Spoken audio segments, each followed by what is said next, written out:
Deputy executive engineer Samarlakota వారు తెలియజేశారు. గోకువాడ చెరువులో అక్రమంగా మట్టి తీస్తున్నారని తెలియజేశారండి.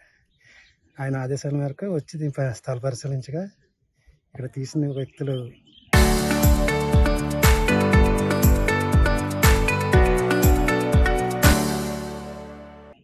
చెరువులో మట్టి కాకుండా కాలగొట్టుని తీసేయడం నరకడం జరిగింది.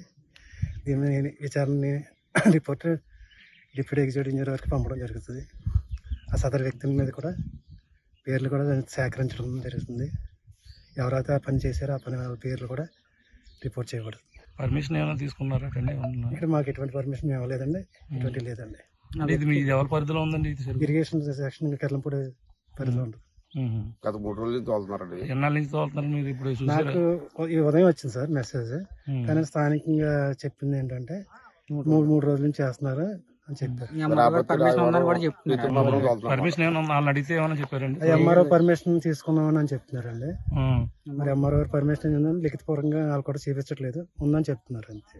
ఎంఆర్ఓ సంబంధం లేదు కదా. ఎంఆర్ఓ ఏమైనా ఉందా సంబంధం? లేదు అసలు. ఎంఆర్ఓ అతను వ్యక్తి ఎంఆర్ఓ పర్మిషన్ ఉంది మాకు, మేము తోలుకుంటాం అని సమాధానం చెప్తున్నాడు. పూర్తిగా ఇరిగేషన్ చెరువే. రైతులు చిన్నవాళ్ళు మామూలుగా పండించుకొని మామూలుగా ఇది అవుతున్నారు.